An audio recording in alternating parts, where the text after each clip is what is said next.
Hello friends, it's Sherry from Turquoise Dreaming. Welcome to my channel. Today I am stopping by for I think what will be a quick video. This is going to be about the July Journal from a Simple Kit Challenge.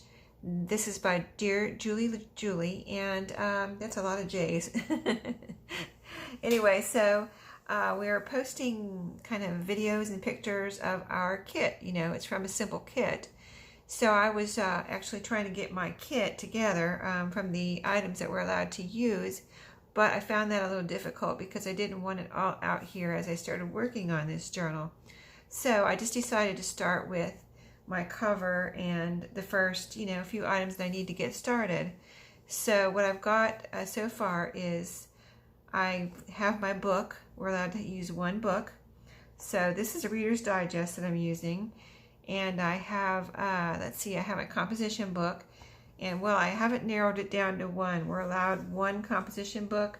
So I've got my options here for my composition book. And this is some dyed paper that and my hands are still probably recovering from it, and I usually don't dip my paper, but these I had to dip because I used RIT dye, and that's what it wanted. It wanted me to dip it instead of paint it on. So this is a burgundy RIT dye, and I was dyeing some fabric, actually, a dress that I didn't like the color of, so I thought I would dye it burgundy. It's a kind of a suede material, and I thought that would be pretty for winter and fall. So anyway, I had all this dye left from when I dyed the dress today, and I thought, well, it's a shame to waste all this pretty burgundy color, and I decided to try it on paper, and this is what it turned out as, kind of this dark pink color. So that's really pretty. So I'm going to have a bunch of paper. Until I use up that dye, I'm going to be dyeing paper burgundy or this dark pink color. So I've got that composition book paper. And then I have also recently been dyeing a composition book paper in this blue color. This is food coloring, blue food coloring that I use. So I've got all this as an option. And I guess I could mix and match because it says one composition book. So if I figured out how many pages were in a composition book, I could use a combination of these colors. I also have in my closet coffee dyed composition book paper. I have another composition book here ready for dyeing. So, and if I wanted white paper, I could just figure out, all I have to do is figure out how many pages are in here.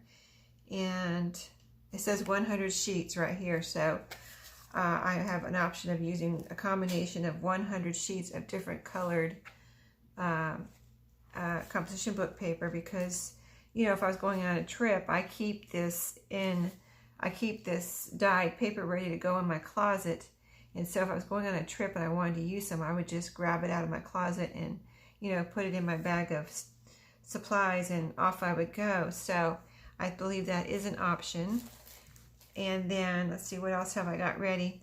Well, you can see on here I've chosen my fabric. We're allowed to have one piece of fabric. We're allowed to have 3 yards of lace. So it doesn't say it has to be all the same lace. So I guess even it could even be different types of lace as long as you didn't go over 3 yards possibly. And so I have my lace right here. I have my fabric. I have a fussy cut flower, so I don't know where that would fall in. I'm trying to follow the rules. I could use that as, I could say that was a napkin is an option. So that could be that. But here's what this book looks like so far. I had bought 3 Reader's Digest recently, and I already had a bunch. So when I bought these, I bought them because they were different from anything I've seen, and they were so pretty. My intention was not to cover this spine, and the reason I bought these, the second reason was because they all had a nice spine. They weren't coming apart or anything. So my intention was to use the spine, but when I tried this fabric up against the book, it looked so pretty, I had to use it. So I am using the fabric over the spine. So here's what it looks on so far on the front. Here's the spine so far, and here's the back. So really pretty. I didn't want to cover up this as much as possible, but I did want to, you know, add some interest to the cover. Here's what the inside looks like so far.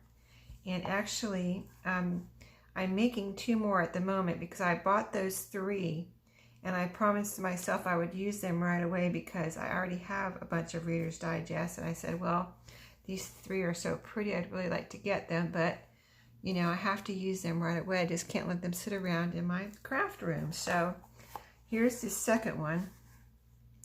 It's this really pretty color here. That's why I bought it. You can see it better on the back here.